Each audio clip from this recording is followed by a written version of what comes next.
It is just this almost survival instinct to go, if I pay off the house, I'll be okay.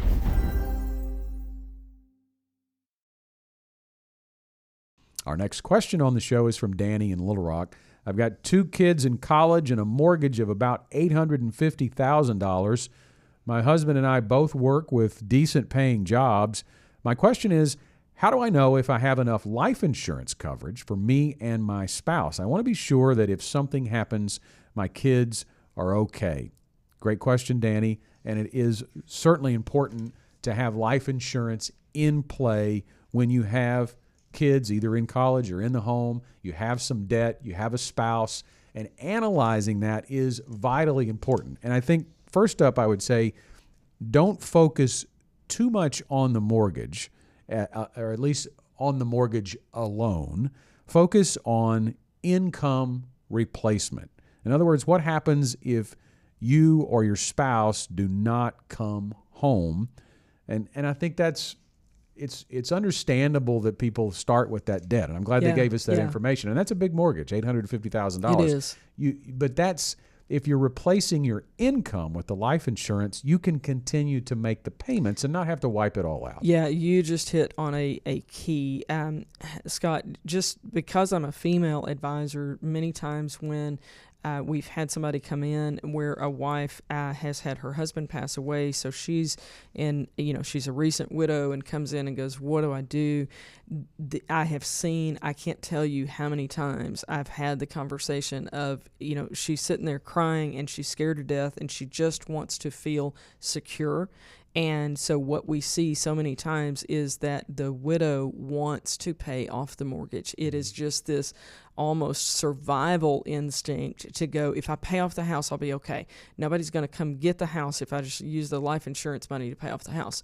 Well, if you use that, whether it's an $850,000 mortgage or a $100,000 mortgage, if you use that money to pay off the house, then you no longer have that money to generate income for you. And so, Scott, you started in exactly the right place on where we have always started this conversation, that it is about income replacement. Mm-hmm. So if you can replace enough income that the mortgage payment can be made, then we just keep making the payments and we move on. But we also continue to have our same standard of living in every other area of life. I'm meeting with a relatively recent widow.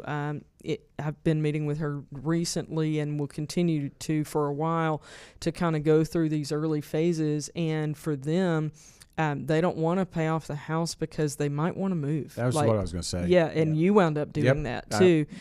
Go ahead. Well, I was just going to say, as someone who has lost a spouse, that is another reason that I would definitely consider not paying it off, because now I knew right away that I was probably not going to stay there very, very long. I don't know that people feel that way immediately, but I can tell you of the widows and widowers I do know personally, eventually they will want to move, whether it's a year or 2 or 3. So to have that flexibility to be able to replace your income and just keep rocking along like you did when your spouse was alive, and then have the life insurance money in a different place, in an account, right, so that you can see what you can do in the future, I think makes a lot of sense. So if you think of life insurance as a replacement of your spouse's income check, then it's almost, on the investment side, it gets treated very much like a retirement account, because a retirement account is to generate income for a retiree for the rest of their life.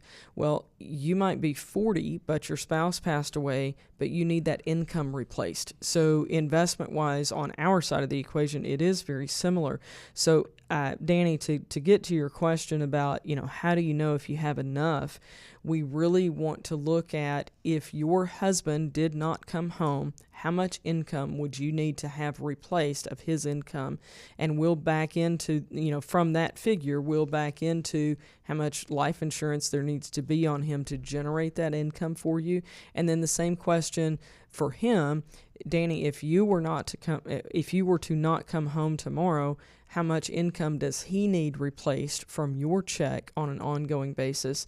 And we back into that to get that total figure of how much life insurance needs to be there for each of you. And I think we need to define too, I want to make sure my kids are okay. What does that mean? With 2 kids in college, I'm not sure if you're saying they still live at home, so that would be back to the mortgage, or if you want to make sure that their college is paid for, that would be another component to this, because you think about that, the acronym DIME, that's what we use a lot too, is the D is for debt, the I is for income, the M is mortgage, and then that E is education or other expenses. So if that's a consideration, that would need to be layered into the death benefit that you have as well. But also, what do you have in retirement assets, and when do you plan to retire? That matters as well, because we do believe the need for insurance diminishes the closer you are to true financial independence. Because when you are financially independent, you are, in essence, self-insured. Yes, and you think about, you and I are in very similar stages as far as the age of our children. I have one in college and one who's beyond that age of life right now. And so we don't have anybody that, if our house wasn't there, if we sold the house, it's okay. Like, they're at a stage of life that they can live somewhere else, and I'm no longer responsible for every meal that they eat and all of those things, So my responsibility, my financial responsibility for my children is much different at their ages of 18 and 21 than it was when they were 8 and 11.